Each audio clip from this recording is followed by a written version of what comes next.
ఊళ్ళో సెటిల్ అయి ఇలాంటివన్నీ చేస్తూ ఉంటే చూస్తూ ఊరుకున్నావా?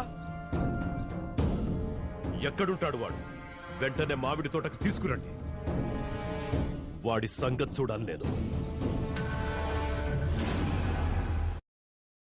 పాకిస్తాన్ అయితే చిత్తుగా అయితే ఈ సిరీస్ ఓడిపోయింది. బంగ్లాదేశ్తో జరిగిన ఓడిఐ సిరీస్ అయితే అది కూడా వచ్చేసి చాలా లో స్కోరింగ్ మ్యాచ్ ఒకటి, తర్వాత వచ్చేసి ఒక ఫైట్ ఇచ్చారు. థర్డ్ మ్యాచ్ వచ్చేసి వాళ్ళు చేసిన 219 చేజ్ చేయలేకైతే ఆల్అవుట్ అయి ఓడిపోయారు. సో ఇక్కడ ఒకటి అనిపిస్తుంది ఇలా చూస్తుంటే, ఒక 3-4 ఇయర్స్గా చూసుకున్నామంటే బంగ్లాదేశ్కి ప్రతి టీం వచ్చింది. ఈవెన్ ఇండియా కూడా వెళ్ళి అక్కడైతే ఓడిఐ సిరీస్ ఓడిపోయింది. సో ఇక్కడ ఎలా ఉందంటే శ్రీమంతుడు సినిమాలో వచ్చేసి విలన్ వచ్చేసి మహేష్ బాబు వచ్చేసి ఇక్కడ తోటకు తీసుకురమ్మంటే మాడి తోటకు అక్కడ చూస్తామన్నట్టు సేమ్ అలాగే ఉంది ఇక్కడ.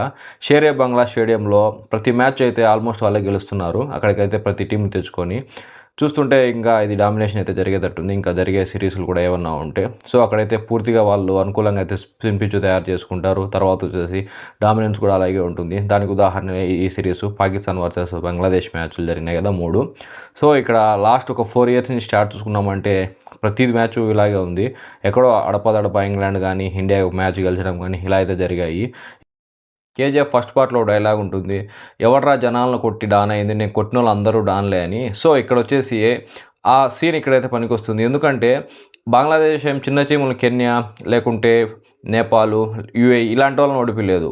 వాళ్ళతో అసలు మ్యాచ్లు పెద్దగా ఆడలేదు. వాళ్ళని దేశాన్ని పిలిపించుకున్న ఆడిన వాళ్ళందరూ పెద్ద టీంలే. ఇండియా ఫస్ట్ బలైంది, తర్వాత వచ్చేసి ఆస్ట్రేలియా, తర్వాత England, New Zealand, south Africa, Ireland, ఏ టీం కూడా వాళ్ళకైతే పూర్తి డామినేట్ చేయలేకపోయారు. ఇక్కడ మన ఇండియాలో అయితే ఏరే టీం వచ్చినప్పుడు మనమైతే ఒక్కోసారి ఓడిపోతుంటాం. దానికి ఎగ్జాంపుల్ లాస్ట్ టైం న్యూజిలాండ్ మనకి దగ్గరికి వచ్చినప్పుడు క్లీన్ స్వీప్ అయింది. 3 టెస్ట్ మ్యాచ్లు మనం అయితే ఓడిపోయి తర్వాత వరల్డ్ కప్ కూడా క్వాలిఫై కాలేకపోయినాం, అదే టెస్ట్ ఛాంపియన్షిప్కి. సో ఇలా జరుగుతున్న మ్యాచ్లను చూసి అక్కడ జరిగే మ్యాచ్లను చూస్తే చాలా ఇంట్రెస్టింగ్ అనిపిస్తుంది. ఎందుకంటే ఒకటే స్టేడియం, షేర్ ఏ బంగ్లా స్టేడియం అని ఉంటుంది. దాన్ని వాళ్ళకు అనుకూలంగా తయారు చేసుకుంటారు, పిచ్ కానీ అన్ని ఎక్కువ స్పిన్కి అనుకూలంగా ఉంటుంది. సో ఇది చాలా మంచి పరిణామం, ఎందుకంటే వాళ్ళు అంత బాగా అక్కడ డామినేషన్ చూపిస్తున్నారు. సో ఇక్కడ జరిగినటువంటి ఒక పాస్ట్ 3-4 ఇయర్స్ మ్యాచ్లన్నీ ఒకసారి చూసుకుందాం. ఎన్ని సిరీస్లు ఆడారు, ఎవరితో ఆడారు, ఎలా గెలిచారు అనేది. ఎవరా జనాన్ని కొట్టి డాన్ అయ్యానందే, నేను కొట్టిన ప్రతి ఒక్కడు డానే కదా. ప్రతి సిరీస్ కూడా ఆల్మోస్ట్ బంగ్లాదేశ్ గెలిచింది, 1 సిరీస్ తప్పితే. సో ఇక్కడ చాలా మంచిది వాళ్ళు అయితే చేస్తుంది. ఎందుకంటే వాళ్ళ కంట్రీలో ఆడేటప్పుడు వాళ్ళకు అనుకూలంగా ప్రతిదీ తయారు చేసుకొని గెలిచడానికి అయితే ట్రై చేస్తున్నారు. ఇదైతే నిజంగా అప్రిషియేట్ చేయాలి.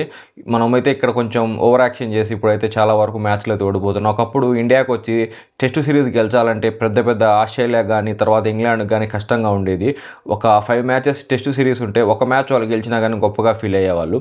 ఇప్పుడు చూసుకున్నామంటే సిరీస్లే మనం ఓడిపోతున్నాము. సో ఇక్కడ ఎందుకంటే మొత్తం వచ్చేసి కాంట్రవర్సీ చేశారు. ఇండియాలో వాళ్ళు ఎక్కువ స్పిన్ పిచ్ తయారు చేసుకుంటారు. ఇతర కంట్రీస్ వచ్చినప్పుడు, ముఖ్యంగా సేనా కంట్రీస్ వచ్చినప్పుడు వచ్చేసి ఇక్కడ స్పిన్కి ఎక్కువగా అనుకూలంగా ఉండడం వల్ల వాళ్ళైతే ఆడలేకపోయి ఆల్అవుట్ అయిపోతుంటారు. త్వరగా 3 డేస్లో టెస్ట్ మ్యాచ్ అయిపోతుంది. అలా అయితే అనడం వల్ల వీళ్ళు దాన్ని కొంచెం ఎలా అంటే ప్రెస్టేజియస్గా తీసుకొని పిచ్ను వచ్చేసి ఈక్వల్గా తయారు చేయడం, అంటే పేసర్లకు స్పిన్నర్లకు ఒకటేగా ఉండేలా చూసుకోవడం, లేదంటే పూర్తిగా స్పిన్ పిచ్లు తయారు చేయడం. ఇలా చేయడం వల్ల ఏమైందంటే లాస్ట్ 2 టైమ్స్ న్యూజిలాండ్ వచ్చేసి ఇండియాకి వచ్చినప్పుడు చూసుకున్నాం అనుకోండి, 2 కూడా మన ఇండియా అయితే సిరీస్లో ఓడిపోయింది. ముఖ్య కారణం వచ్చేసి వాళ్ళ స్పిన్నర్లు కూడా మన ఇండియా స్పిన్నర్ల కంటే ఎక్కువగా బౌలింగ్ మంచి ఓవర్లు వేయడము, తర్వాత వికెట్లు అజాజ్ పటేల్ అనే అతను అయితే 10 వికెట్స్ తీసుకోవడము, ఇలా అయితే జరుగుతుంది. మనమైతే ఇండియాలో కూడా టెస్ట్ మ్యాచ్లు ఓడిపోతున్నాము. సో ఇక్కడ ఆస్ట్రేలియాకి వెళ్ళినామంటే ఆస్ట్రేలియా చేతులు చాలా వరకు మనం అయితే ఓడిపోతాము. 1-2 గెలుస్తాము, వన్డేలు కానీ T20లు కానీ. సో అక్కడ కూడా అలాగే ఉంటుంది. ముఖ్యంగా మన ఇండియా అయితే ఇప్పుడు అలాంటి సిరీస్లే చేయాలి. ఎందుకంటే హోమ్ సాయిల్లో జరిగే మ్యాచ్లు గెలిచామనుకోండి, ఇప్పుడు టెస్ట్ ఛాంపియన్షిప్కి ఏంది క్వాలిఫై కావాలంటే పర్సంటేజ్ చూస్తారు.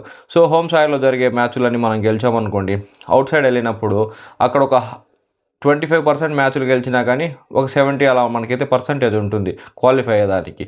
సో ఇండియాలో జరిగే మ్యాచ్లు ఓడిపోతాము, బయట దేశాలు సౌత్ ఆఫ్రికా, న్యూజిలాండ్, ఇంగ్లాండ్ జరిగే అవి ఓడిపోతాము. సో ఇక్కడ క్వాలిఫై అవ్వడం కూడా కష్టమవుతుంది. లాస్ట్ ఛాంపియన్షిప్లో మనం అయితే క్వాలిఫై కాలేదు. సౌత్ ఆఫ్రికా, ఆస్ట్రేలియా అయితే ఫైనల్ ఆడాయి. సో ఇక్కడ ఇదే అడ్వాంటేజ్. ఎవరైనా కానీ వాళ్ళ దేశంలో జరిగే మ్యాచ్లు గెలిచడానికి అన్ని విధాలు ట్రై చేయాలి. సో అదైతే ఫ్యూచర్లో జరగాలని కోరుకుందాము. మీరేమనుకుంటారో కామెంట్ చేయండి ఈ బంగ్లాదేశ్ యొక్క పర్ఫార్మెన్స్ మీద. Thanks for watching this video.